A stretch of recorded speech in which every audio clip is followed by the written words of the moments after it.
Alhamdulillahirabbil alamin. Iyyaka na'budu wa iyyaka nasta'in. Ihdinas siratal mustaqim. Shiratal ladzina an'amta 'alaihim ghairil maghdubi 'alaihim.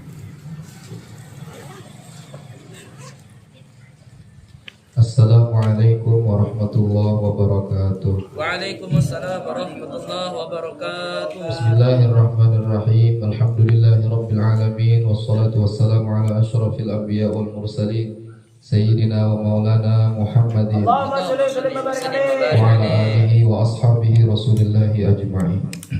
Subhanaka la ilma lana illa ma 'allamtana innaka antal alimul hakim wa tub 'alaina wahdina wa waffiqna ila siratikal mustaqim.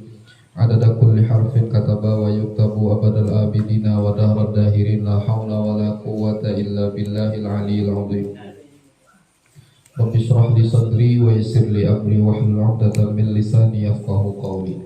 Bismillahirrahmanirrahim. Qala al-muallif rahimahullahu wa nafa'ana bi 'ulumihi wa bi 'ulumi masyayikhihi fid dharain amin. Tsumma qala. Kitab kita halaman 30 lah. Mana lagi? Iradah.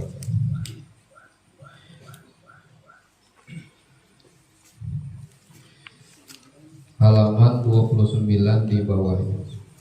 Sifat yang ke-8.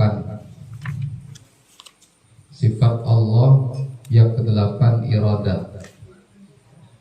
Bismillahirrahmanirrahim. Artinya berkehendak, maha berkehendak. Maka mustahil ia tergagah. Tergagah itu ada yang lebih kuat dari Allah. Mustahil Allah ada orang yang bisa mencegah keinginannya, atau mustahil. Nah, itu makna dari iradah, maha berkehendak. Jadi kalau sudah kepada kehendak Allah, berbicara kepada kehendak Allah, maha berkehendaknya Allah, maka tidak ada yang bisa mencegah keinginan Allah itu. Allah ingin menciptakan malaikat yang terus menerus taat kepada Allah. Tidak ada yang bisa mencegah. Syaitan, iblis tidak bisa menggoda para malaikat. Iblis laknatullah alaih beserta komplotannya, Allah menginginkan sebagai makhluk yang senantiasa durhaka kepada Allah, yang selalu bermaksiat kepada Allah Subhanahu wa ta'ala. Maka tidak ada satu makhluk pun yang bisa menggagalkan kehendak Allah Subhanahu wa ta'ala. Itu iradah. Dalilnya firman Allah ta'ala, fa'alul lima yurid. Innallaha fa'alul lima yurid. Sesungguhnya Allah fa'alun. Fa'alun.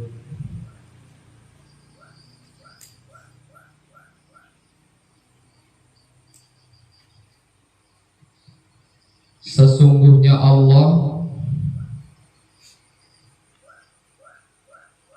berbuat sekehendaknya. Nah, itu. Sesungguhnya Allah berbuat sekehendaknya. Kalau innallaha, sesungguhnya Allah fa'alun, yaitu sangat maha berkehendak. Lima kepada apapun yuridu yang menghendaki oleh Allah. Jadi tidak ada yang ada pada asma, sifat, zat, melainkan karena iradahnya Allah Subhanahu wa ta'ala. Artinya tuh tidak ada yang ada. Yang ada itu baik sifat, zatnya, kambing contohnya, kambingnya, sifat kambingnya, namanya kambing gitu. Nah, itu kehendak Allah. Maulah kambing itu bentuknya seperti itu, sifatnya seperti itu. Itu innallaha fa'alun lima yurid.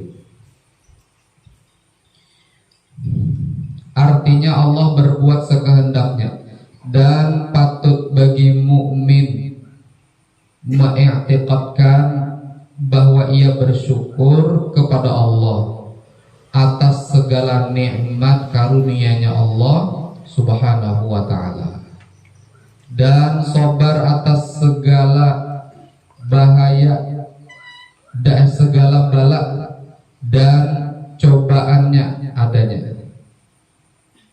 Nah, itu kalau kita sudah mengenal Allah punya sifat yang kedelapan, iradah, maka patut kita mengiktikadkan, kita wajib bersyukur kepada Allah, berterima kasih kepada Allah atas segala nikmat karunia-Nya Allah Subhanahu wa ta'ala.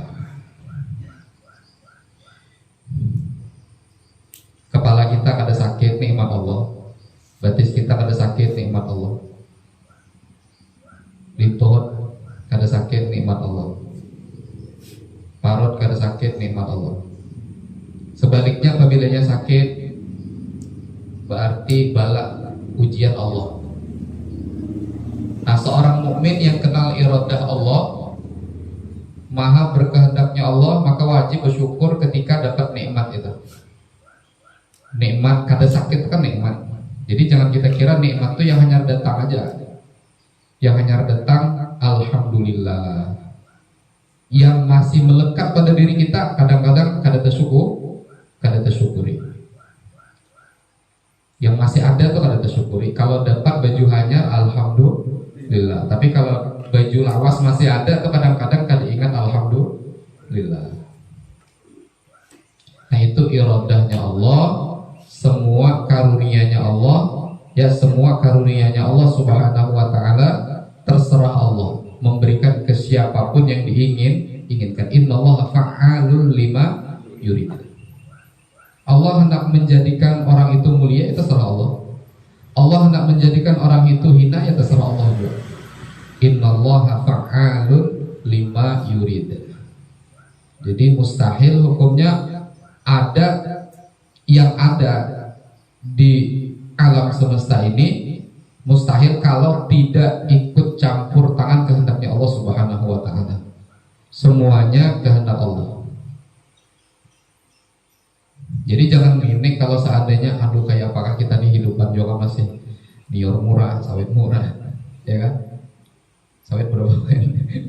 Dan hidupan juga masih jangan dipikirkan. Pikirkan aja cari nonton mahal itu.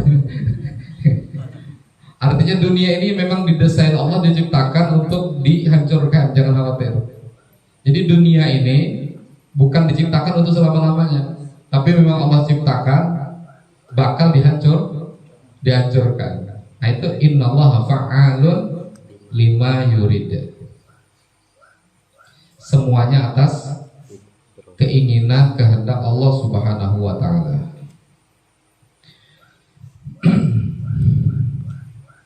Ini sifat yang ke-8, nah, yang berkaitan dengan sifat yang ke-7 kemarin apa? Qudrah. Innallaha ala kulli syai'in qadir.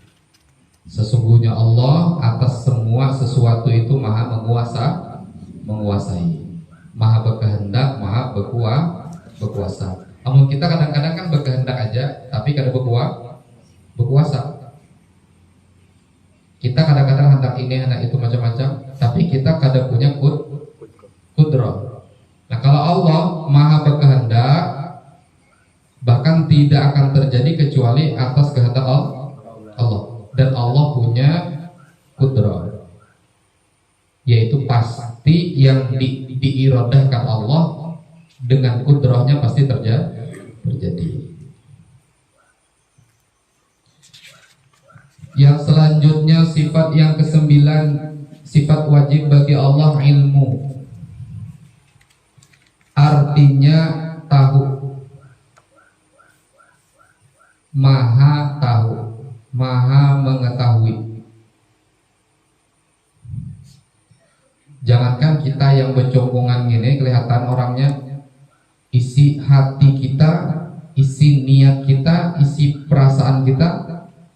isi otak kita Allah tahu, maha tahu.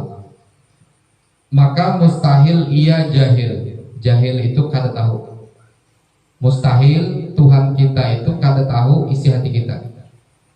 Mustahil Tuhan kita itu kada tahu isi pikiran kita, niat kita. Nah, mustahil. Maka kita wajib i'tiqadkan Allah punya sifat ilmu. Makanya ulama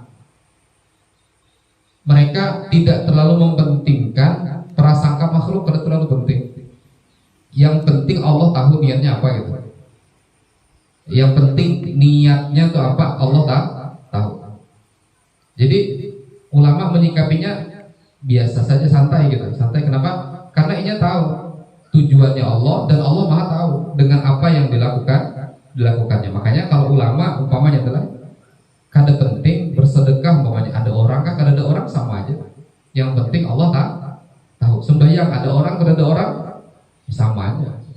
Karena Allah ada orang kah di situ, tidak ada orang kah, Allah tahu niatnya apa gitu. Ya, tujuannya apa, Allah maha tahu.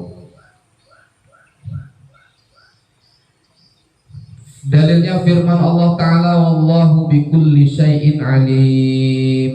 Wallahu bikulli syai'in alim. Artinya Allah itu mengetahui segala sesuatu. Sesuatu ini syai' itu umum. Kulli syai' berarti semuanya sesuatu itu, sampai kepada yang paling besar di alam semesta ini dan sampai kepada yang paling terkecil di alam semesta ini Allah tahu. Artinya dan patut bagi mukmin mengiktikadkan bahwa ia amat takut berbuat maksiat. Nah, kalau kita sudah tahu Allah punya sifat ilmu, maha mengetahui, maka seorang mukmin mengiktikadkan bahwa ia amat takut berbuat maksiat, berbuat durhaka lawan Tuhan. Seandainya beribadah seandainya ia beribadah, sembahyang dan sebagainya, ia takutan kalau tercampur niat tuh awan yang lain dari Allah. Takutannya itu maksiat. Ataupun ketika hatinya suudzon dengan orang, hatinya merasa lebih baik dari orang, maksiat. Apalagi yang nyata zahirnya berdusta umpamanya, itu zahirnya. Atau meninggalkan sholat, lebih parah lagi. Atau durhaka kepada kedua orang tua, atau menzalimi orang lain dan sebagainya. Takutaninya, kenapa? Karena kenal dengan Allah, maha mengetahui. Karena Tuhannya mengetahui akan halnya itu adanya. Jadi semuanya diketahui oleh Allah Subhanahu wa ta'ala. Akan datang hayat gitu. Ya, akan datang sifat hayat. Wallahu a'lam bishawab. Kita lanjutkan ke